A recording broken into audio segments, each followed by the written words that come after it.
মিয়ানমারের সাথে আমাদের একটা পৃথিবীতে একটা চাপ আছে তাদের উপর, তাদের নিজেদের আভ্যন্তরীণ চাপ আছে। সুতরাং তারা বাস্তবতার সাথে রেকনসাইল করে এই এলাকাটাই আমরা সবাই মিলে একটা শান্ত, একটা বে অফ বেঙ্গল তো একটা বে আছে, এখান থেকে শুধু শান্তি এবং সমৃদ্ধি আনতে পারি, তাহলে পৃথিবীর মধ্যে আমরা কিন্তু উদাহরণ হয়ে থাকবো। আপনারা দেখেন পূর্ব ভারতের চায়নার সাইডে সেই মেরিটাইম বাউন্ডারি নিয়ে একটা বিরাট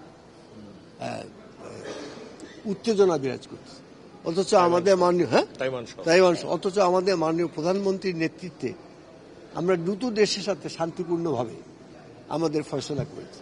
সুতরাং তাদের কাছে শেখারও আছে, এই আমাদের মাননীয় প্রধানমন্ত্রীর যে দূরদর্শিতা, এটার কাছে শেখার যে আমরা আন্তর্জাতিক পরিবেশ যদি আমরা যাই তাহলে আমরা এই সমাধান করতে হবে।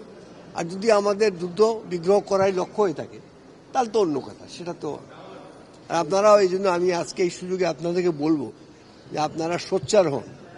গাজায় যে অত্যাচার হচ্ছে, এই মানুষের উপর যে অত্যাচার হচ্ছে, এই ছেলে মেয়ে বাচ্চাদের, এটা সম্বন্ধে আমাদের সমগ্র জাতি সবাই এক বাক্যে বলা উচিত যে তোমরা বন্ধ করো, এই নৃশংসতা বন্ধ করো, পৃথিবীতে শান্তি আসুক, সবাই মিলে সমাধান করো।